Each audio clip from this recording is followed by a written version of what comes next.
واقعہ سلطان صلاح الدین ایوبی قسط نمبر 288 اپنا اسلامک اسٹوڈیو۔ ناظرین، عمرو درویش اسحاق اور عاشی اس قید خانے سے اسحاق کو لے کر سوڈان کے اس علاقے میں پہنچ گئے تھے جس میں کوہ طور کا جلوہ کے نام پر فتنہ اٹھا تھا۔ اگلی رات آدھی گزر گئی تھی جب عمرو درویش اپنے قافلے کے ساتھ اپنے پہاڑی علاقے میں داخل ہوا۔ علی بن سفیان ان کے انتظار میں بے تاب ہو رہا تھا۔ ناظرین، ضروری یہ تھا کہ اسحاق اور عمرو درویش کو فوراً مصر بھیج دیا جائے، لیکن ایک ضرورت یہ بھی تھی کہ انہیں اس علاقے میں گھمایا جائے تاکہ جن لوگوں نے سوڈانیوں کی شعبدہ بازیاں دیکھی ہیں انہیں اصل حقیقت معلوم ہو جائے۔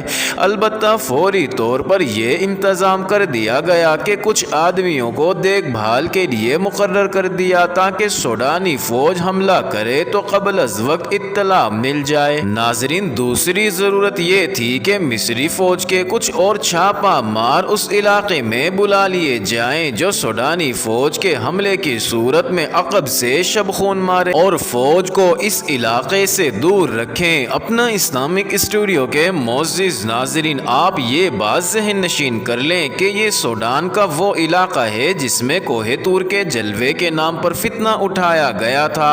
اس علاقے کی اکثریت مسلمانوں پر مشتمل تھی اور یہ علاقہ مصر کی سرحد کے قریب واقع تھا۔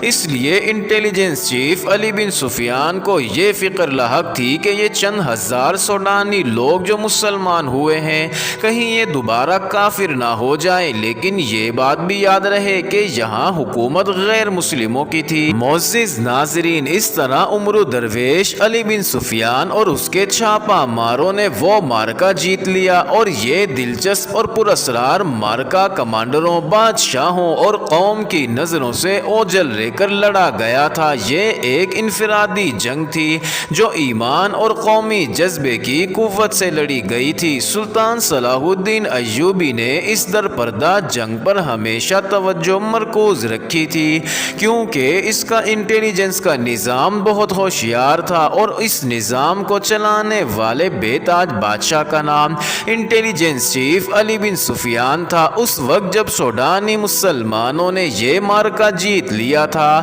سلطان ایوبی مسلمان امراء گمشتگین، سیف الدین اور الملک الصالح کی متحدہ افواج کو شکست فاش دے کر ان کے تعاقب میں جا رہا تھا۔ اس نے چند ایک اہم مقامات اور چھوٹے چھوٹے قلعوں پر قبضہ کر لیا تھا۔ وہ حلب کی طرف بڑھ رہا تھا جو ایک اہم شہر اور الملک الصالح کی فوج کا مرکز تھا۔ ناظرین، سلطان ایوبی اس شہر کو محاصرے میں لے کر محاصرہ اٹھا چکا تھا۔ وہاں کے مسلمانوں نے اس کا مقابلہ ایسی بے جگری سے کیا تھا کہ سلطان ایوبی عش عش کر اٹھا تھا۔ ناظرین، محاصرہ اٹھانے کی وجہ اس سے پہلے پچھلی ویڈیو میں بتائی جا چکی ہے۔ اس کے بعد مسلمان افواج کی آپس میں جو جنگ ہوئی اس کی تفصیلات بھی سنائی جا چکی ہیں۔ سلطان ایوبی نے تینوں مسلمان فوجوں کو بے تحاشا نقصان پہنچا کر اس طرح پسپا کیا کہ فوجیں بکھر گئیں۔ ناظرین، سلطان ایوبی نے تعاقب جاری رکھا۔ اس کی زیادہ تر توجہ حلب کی فوج پر تھی کیونکہ یہ بہادری سے لڑنے والی فوج تھی۔ یہ حلب کی سمت پسپا ہو رہی تھی۔ سلطان ایوبی اسے راستے میں ہی تباہ کر دینا چاہتا کیونکہ وہ حلب پر قبضہ کرنے کی پیش قدمی کر رہا تھا۔ اس نے تعاقب کا انداز یہ نہ رکھا کہ اپنی فوج کو اس کے پیچھے ڈال دیا، بلکہ اس نے اپنے برق رفتار دستے کسی دوسرے راستے سے آگے بھیج دیے اور کچھ چھاپا مار دونوں پہلوؤں پر بھیج دیے۔ ناظرین، حلب کی فوج افراتفری کے عالم میں حلب کو جا رہی تھی۔ آگے جا کر اس کے کمانڈروں نے دیکھا کہ سلطان ایوبی کی فوج نے راستہ روک رکھا ہے۔ حلب کی فوج رک گئی۔ اس کے سپاہیوں میں لڑنے کی ہمت نہیں رہی تھی۔ ان کا ساز و سامان بھی کم رہ گیا تھا، رسد اور خوراک بھی کم تھی۔ یہ فوج رکی تو پہلوؤں پر سلطان ایوبی کے چھاپا ماروں یعنی گوریلا کمانڈوز نے شب خون اور چھاپے مارنے شروع کر دیے۔ ناظرین، سلطان ایوبی کے کمانڈروں نے اعلان کرنے شروع کر دیے، حلب والو ہتھیار ڈال دو۔ سلطان ایوبی محاذ سے پیچھے تھا۔ اسے اطلاع مل رہی تھی کہ حلب کی فوج ہتھیار ڈالنے کی حالت میں آ رہی ہے۔ اس نے کہا اگر یہ فوج صلیبیوں کی ہوتی تو میں اس کے ایک بھی سپاہی کو زندہ نہ چھوڑتا، مگر یہ میرے اپنے بھائیوں کی فوج ہے، یہ لوگ ہتھیار ڈال دیں گے تو میں انہیں بخش دوں گا۔ مجھے خوشی پھر بھی نہیں ہوگی، مرنے کے بعد میری روح بھی بے چین رہے گی کہ میرے دور میں مسلمانوں کی تلواریں آپس میں ٹکرائی تھیں۔ اگر ہمارے یہ بھائی اب بھی دوست اور دشمن کی پہچان کر لیں تو اس شرمناک غلطی کا ازالہ ہو سکتا ہے۔ ناظرین، دوسرے ہی دن خدا نے سلطان ایوبی کی دعا سن لی۔ اس نے 2 گھڑ سوار اپنی طرف آتے دیکھے، ان میں سے ایک نے سفید جھنڈا اٹھا رکھا تھا، ان کے دائیں بائیں سلطان ایوبی کی اپنی فوج کے 2 کماندار تھے۔ قریب آ کر گھوڑے رک گئے، ایک کماندار نے گھوڑے سے اتر کر سلام کیا اور کہا، حلب کے حاکم الملک الصالح نے صلح کا پیغام بھیجا ہے۔ یہ 2 ایلچی جنگ بندی اور صلح کا پیغام لائے۔ ایک ایلچی نے پیغام سلطان ایوبی کے ہاتھ میں دیا۔ سلطان ایوبی نے پیغام پڑھ کر کہا، الملک الصالح سے کہنا، صلاح الدین ایوبی نے جنگ سے پہلے صلح کا پیغام بھیجا تھا، تو تم نے فرعونوں کی طرح میرے ایلچی کی بے عزتی کر کے میرا پیغام ٹھکرا دیا تھا۔ آج خدائے عز و جل نے مجھے یہ طاقت بخشی اور تجھے یہ ذلت دی کہ میں تمہاری فوج کو اس طرح پیس سکتا ہوں جس طرح 2 پتھروں کے درمیان گندم کے دانے پیسے جاتے ہیں۔ لیکن میرے دشمن تم نہیں ہو، تم اس باپ کے بیٹے ہو جس نے صلیبیوں کو گھٹنوں بٹھا رکھا تھا، اور تم صلیبیوں سے دوستی گانٹ کر اپنے باپ کی فوج کے خلاف لڑنے آئے تھے۔ اسے کہنا کہ میں نے تمہیں معاف کیا، دعا ہے کہ اللہ بھی تمہیں معاف کر دے۔ ناظرین، سلطان ایوبی نے اپنی شرائط پر صلح کی پیشکش منظور کر لی۔ الملک الصالح کو اس شرط پر اپنی فوج حلب کو لے جانے کی اجازت دے دی کہ جب اس کی فوج حلب آئے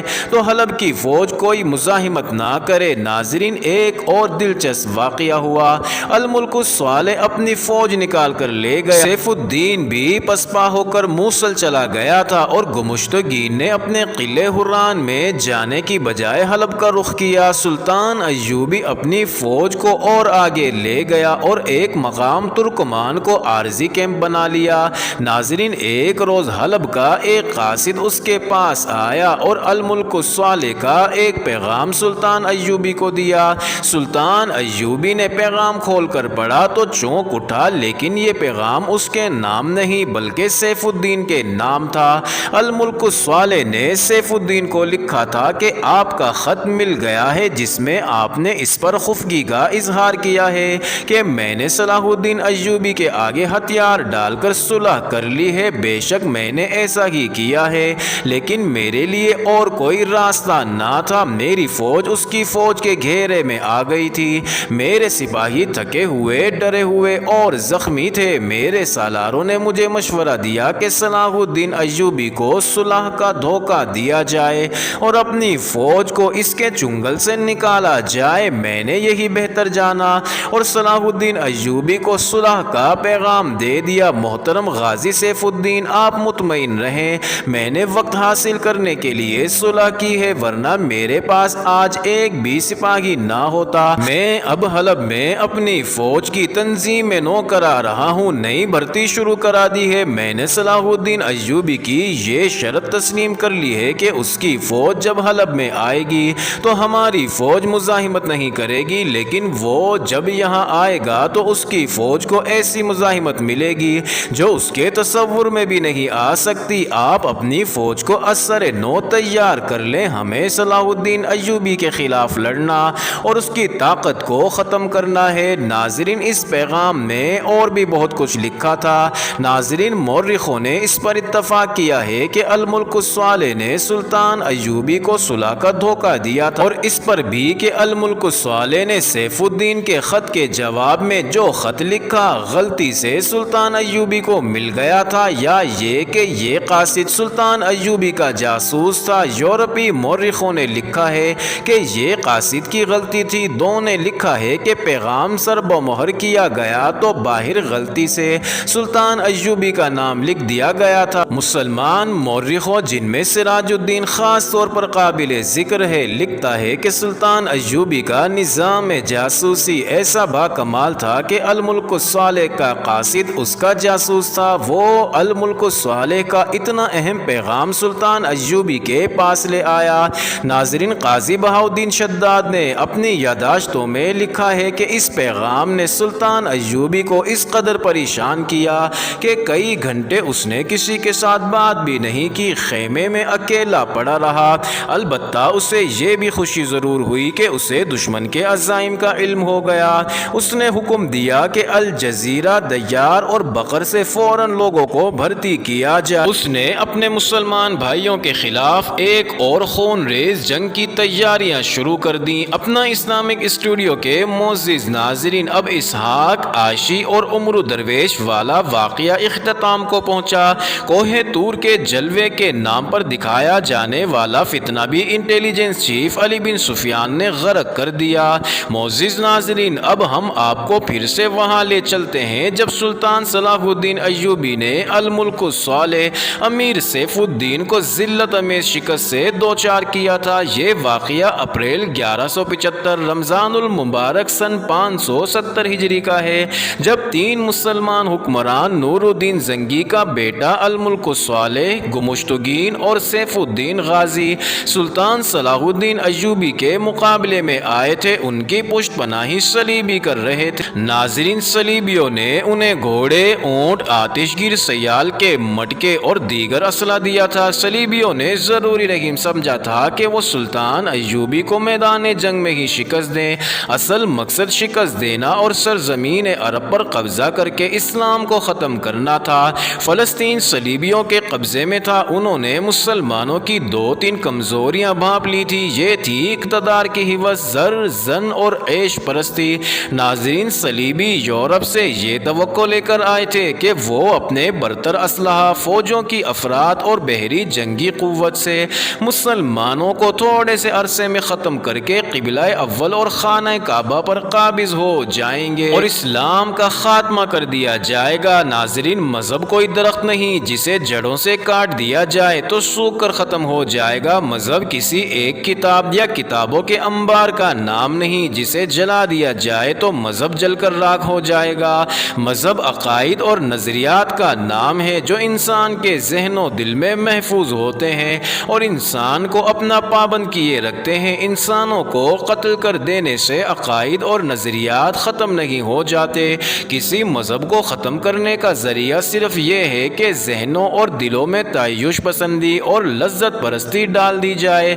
عقائد اور نظریات کی گرفت ڈھیلی پڑنے لگتی ہے اور انسان آزاد ہوتا چلا جاتا ہے۔ ناظرین، یہودیوں اور صلیبیوں نے مسلمانوں کے لیے یہی جال تیار کیا، سرزمین عرب اور مصر میں لا کر بچھایا تو مسلمان امراء اس میں آنے لگے۔ ملت اسلامیہ کی بدبختی ہے کہ مسلمان اقتدار اور عورت کی خاطر عقیدے قربان کر دیا کرتا ہے۔ ناظرین، نور الدین زنگی اور سلطان ایوبی کے دور میں یہ میٹھا زہر مسلمان حکمرانوں اور امراء کی رگوں میں اتر چکا تھا اور صلیبی فلسطین پر قابض ہو چکے تھے۔ متعدد مسلمان ریاستیں ایسی تھیں جن پر صلیبیوں کا قبضہ تو نہیں تھا، لیکن ریاستوں کے امراء کے دلوں پر انہی کا قبضہ تھا۔ صلیبی اور یہودی مسلمانوں کی کردار کشی میں اس حد تک کامیاب ہو چکے تھے کہ کسی بھی مسلمان سالار کے متعلق یقین سے نہیں کہا جا سکتا تھا کہ وہ سلطنت اسلامیہ کا وفادار ہے۔ ناظرین، سلطان نور الدین زنگی اور صلاح الدین ایوبی کے لیے یہ غدار بہت بڑا مسئلہ بن گئے تھے۔ 1175 میں سلطان ایوبی اور فلسطین کے درمیان کلمہ گو بھائی حائل ہو گئے تھے۔ صلیبی دور بیٹھے تماشا دیکھ رہے تھے۔ سلطان ایوبی ہر میدان میں صلیبیوں کو شکست پہ شکست دیتا چلا آ رہا تھا، مگر صلیبیوں نے مسلمان امراء کو ہی اس کے مقابلے میں کھڑا کر دیا۔ اس کا بے حد تکلیف دہ پہلو یہ تھا کہ نور الدین زنگی کا اپنا بیٹا الملک الصالح اسماعیل سلطان نور الدین زنگی کی ناگہانی وفات کے بعد سلطان ایوبی کے مخالف کیمپ میں چلا گیا۔ وہ بادشاہ جو اپریل 1175 میں ایک جھونپڑے میں بیٹھا تھا، الملک الصالح کا اتحادی سیف الدین غازی تھا، ان کا تیسرا اتحادی گمشتگین تھا۔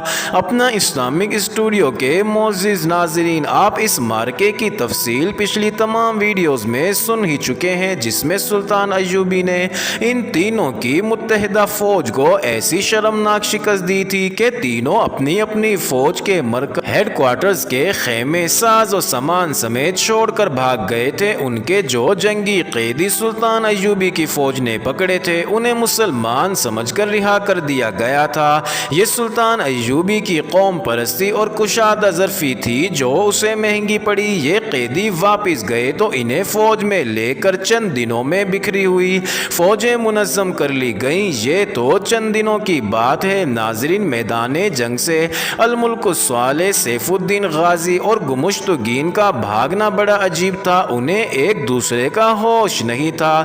ناظرین، گمشتگین کے پاس حران کا قلعہ تھا جو بغداد کی خلافت کے تحت تھا، لیکن جنگ سے پہلے اس نے خود مختاری کا اعلان کر دیا تھا۔ وہ بھاگا تو حران جانے کی بجائے حلب چلا گیا۔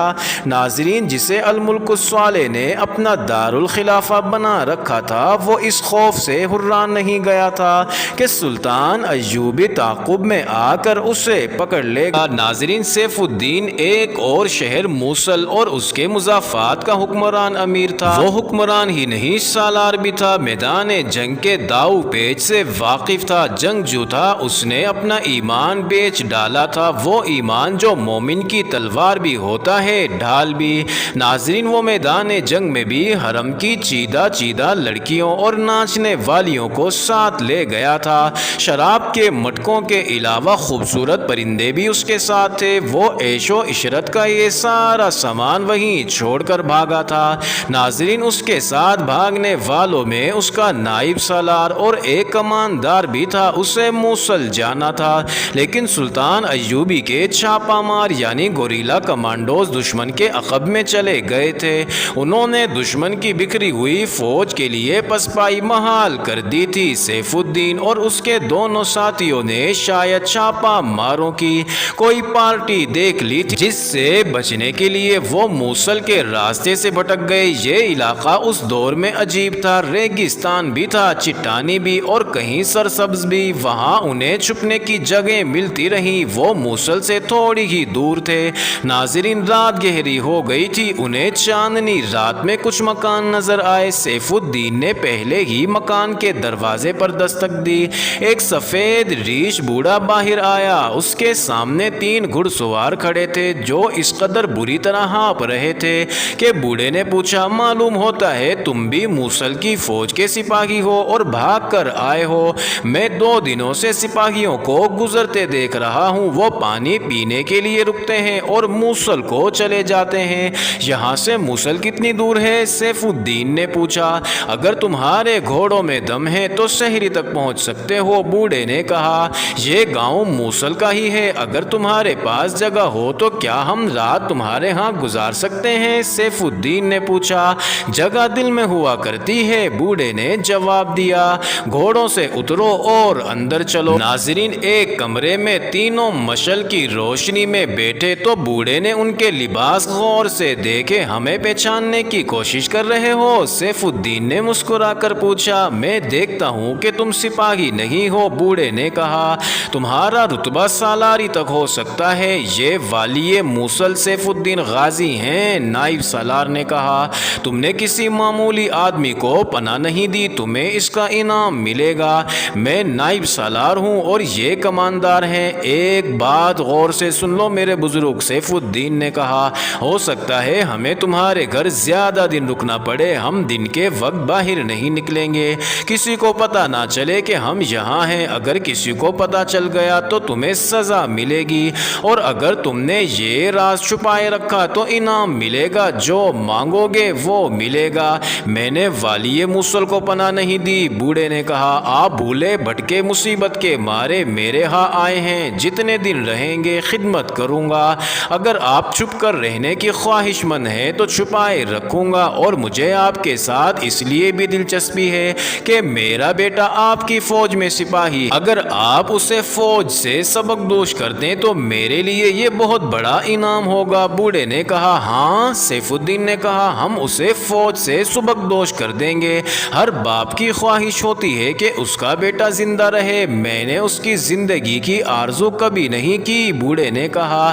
میں نے اسے اپنی قوم کی فوج میں بھیج کر خدا کے سپرد کر دیا تھا۔ میں بھی سپاہی تھا آپ ابھی پیدا نہیں ہوئے تھے جب میں فوج میں بھرتی ہوا تھا۔ اللہ آپ کے والد مرحوم قطب الدین کو جنت عطا فرمائے۔ میں ان کے دور میں سپاہی تھا، ہم نے کفار کے خلاف مار کے لڑے ہیں، مگر میرے بیٹے کو آپ اپنے بھائیوں کے خلاف لڑانے لے گئے ہیں۔ میں اس کی شہادت کا آرزو مند تھا، موت کا نہیں۔ صلاح الدین ایوبی نام کا مسلمان ہے، سیف الدین نے کہا۔ اس کے خلاف جنگ جائز ہے بلکہ فرض ہے، محترم بزرگ نائب سالار نے کہا۔ ان باتوں کو آپ نہیں سمجھ سکتے، ہم بہتر جانتے ہیں کہ کون مسلمان ہے اور کون کافر۔ میرے بیٹو، بوڑھے نے کہا، عبرت حاصل کرو، میری عمر 75 سال ہو گئی ہے۔ میرا باپ 90 برس کی عمر میں مرا تھا اور اس کا باپ 50 برس کی عمر میں میدان جنگ میں شہید ہوا تھا۔ دادا نے اپنے وقتوں کے قصے کہانیاں میرے باپ کو سنائے تھے، میرے باپ نے وہ میرے سینے میں ڈال دیے تھے۔ اس طرح میں دعویٰ کر سکتا ہوں کہ جو میں جانتا ہوں وہ تم نہیں جانتے۔ بادشاہی کی ہوس نے جسے بھی بھائی سے لڑایا وہ ایک نہ ایک دن بھاگ کر کسی غریب کے جھونپڑے میں جا چھپا۔ جو تم سے پہلے گزر گئے ہیں ان کا بھی یہی انجام ہوا تھا۔ تمہاری 3 فوجوں کو صلاح الدین ایوبی کی ایک فوج نے پسپا کیا ہے، اور جس حالت میں پسپا کیا ہے وہ 2 دنوں سے دیکھ رہا ہوں۔ تمہارے ساتھ 10 فوجیں ہوتی تو بھی اس طرح بھاگتی۔ معزز ناظرین، یہ انٹرسٹنگ ویڈیو جاری ہے، اگلی ویڈیو قسط نمبر 289 میں دیکھنا مت بھولیے گا۔